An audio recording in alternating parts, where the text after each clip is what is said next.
bazwi ko ari abarobyi, ariko Imana yahinduye abarobyi b'abantu. Bazamuka baje gusenga, bahageze bitegereje uyu muntu, bamugirira impuhwe n'ibambe. Yesu nashimwe cyane muvandimwe, ngwaye ikaze mu ijambo ry'Imana nkuko bisanzwe. Ni Ntambara Emmanuel, nkuko tumenyeranye mu ijambo ry'Imana. Mbere ya byose unyemerere mbanze ngushimire uruhare rwawe muri yiyamamaza butumwa. Uruhare rwawe ndarushimye, abamamagara, abanyandikira, abamakuraje, buri muntu wese ahari nahabwa umugisha n'Imana mu izina rya Yesu. Nari mvuze ngo Imana nyiribihe itajya yibagirwa imirimo y'abakiranutsi, iguhe umugisha mu izina rya Yesu. Unyemerere dusome ijambo ry'Imana, ariko mbere yuko twinjira mu ijambo hari umutwe w'ijambo tujya kuganiraho uvuga ngo abaguhekaga nibagufashe hasi. Abantu baguhekaga nibagufashe hasi. Igihe cyo kwigenza kirageze. Iki nicyo gihe cyo kwigenza.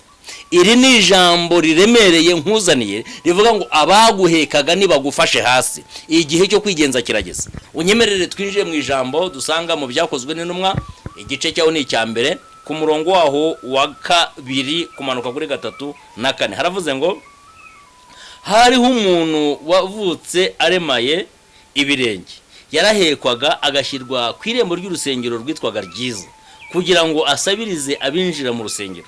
Abonye Petero na Yohana bagiye kwinjira mu rusengero, arabasaba ngo bamuhe.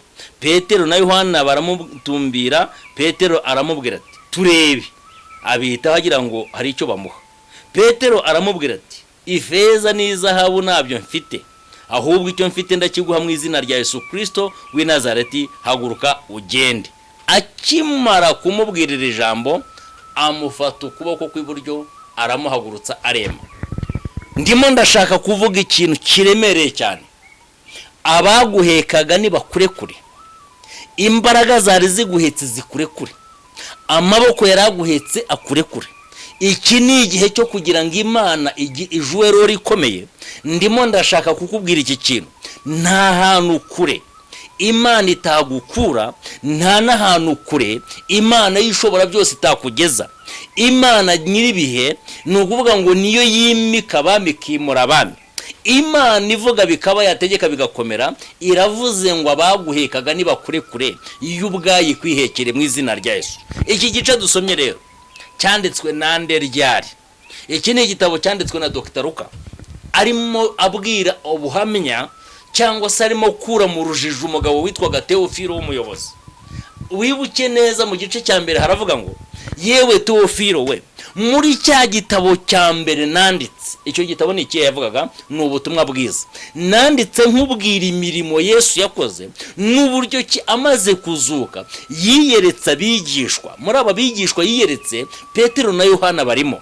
Yiyeretse abigishwa, abategekesha umwuka wera kutava i Yerusalemu. Arababwira ngo mutegereze icyo data yabasezeranije, kuko Yohana yabatirishaga amazi, ariko mwebweho mugiye kubatirishwa umwuka wera. Imana ishobora byose nyiraha ngaha ni kubatirisha imbaraga z'umwuka n'umuriro kugira ngo ibyaguhigaga bikurekure. Imana ikubatirisha imbaraga z'umwuka wayo wera kugira ngo imbaraga zakubera bezaga zibura ijambo, kugira ngo imbaraga zaguhigaga Imana izinanirize mu mbaraga zayo mu izina rya Yesu.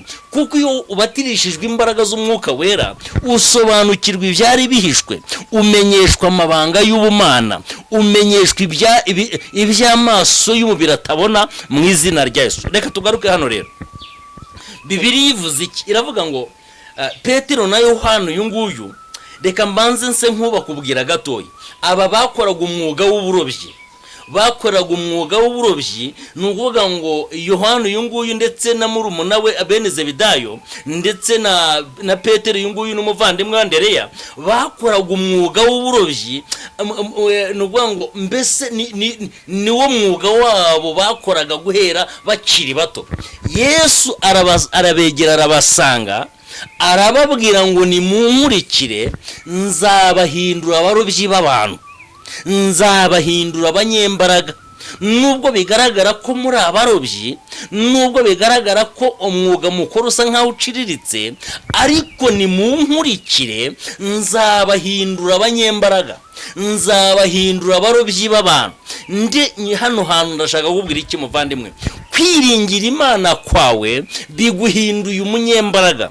Kwiringira ishobora byose kwawe byambuye ijambo abanyamahanga.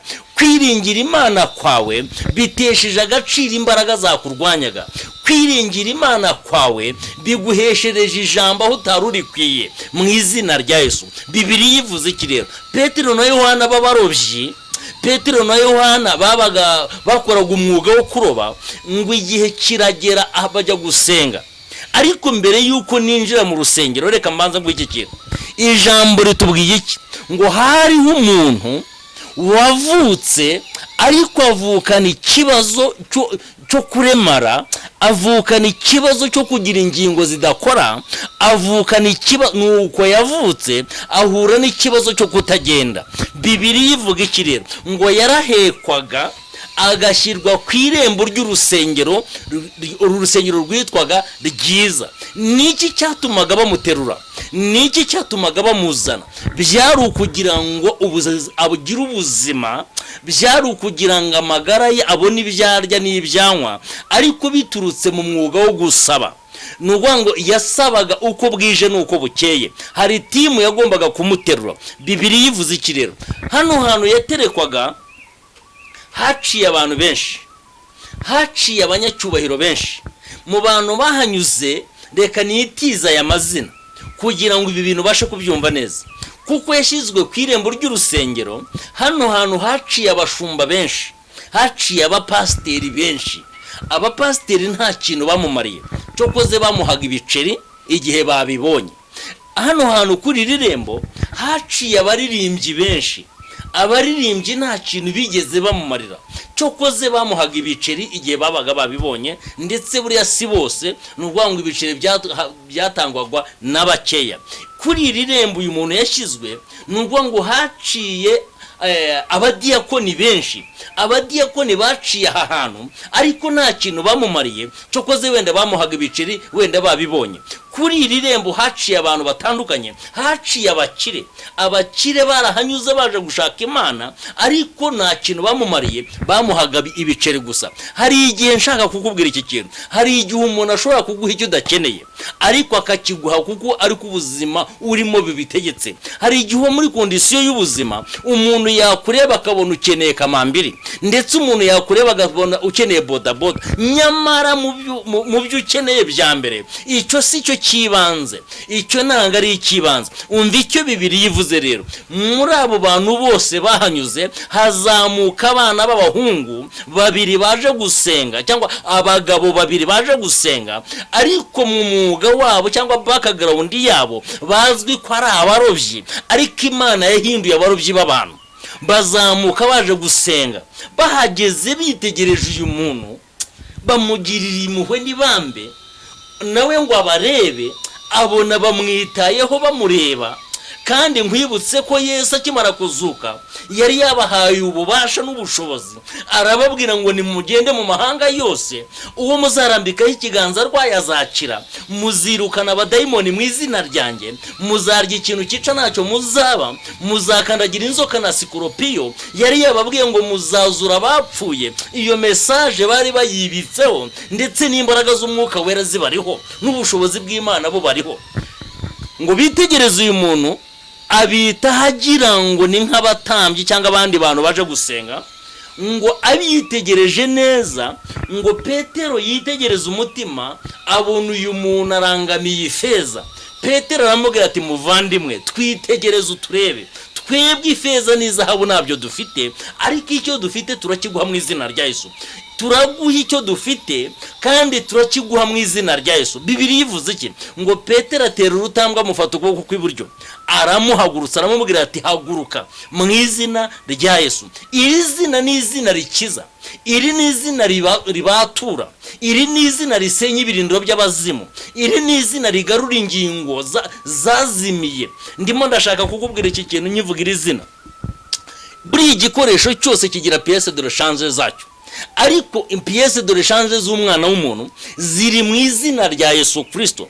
Uhagaze mu izina rya Yesu Kristo, ingingo zabuze ku mubiri w'umuntu ziragaruka.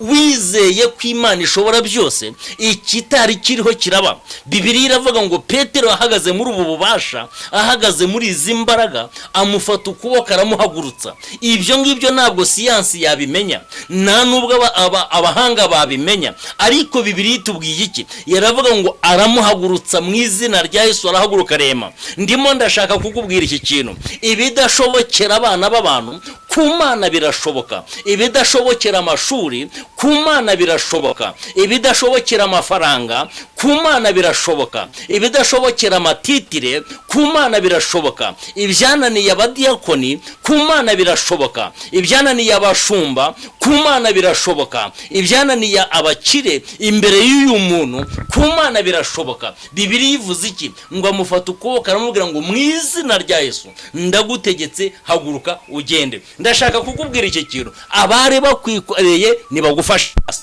abaguhekaga nibagufashe hasi. Iki ni igihe cyo kugira ngo abari bakwikoreye nibakurekure, nibaguture, kuko Imana ishobora byose iraguhagurukije, kandi iraguhagurukije ugiye kwema mu izina rya Yesu. Nkubise hasi umwuka wari wose wakubataga, nkubise hasi umwuka wari wose waguhezaga hasi mu izina rya Yesu. Ndimo ndashaka kuvugana amagambo akomeye muvandimwe. Imana si umuntu ngo ibeshye, si n'umwana w'umuntu ngo yicuze. Ibyo yakubwiye no kubisohoza izabisohoza. Shalom, shalom. Yari Ntambara Emmanuel, Imana iguha umugisha mwinshi mu izina rya Yesu.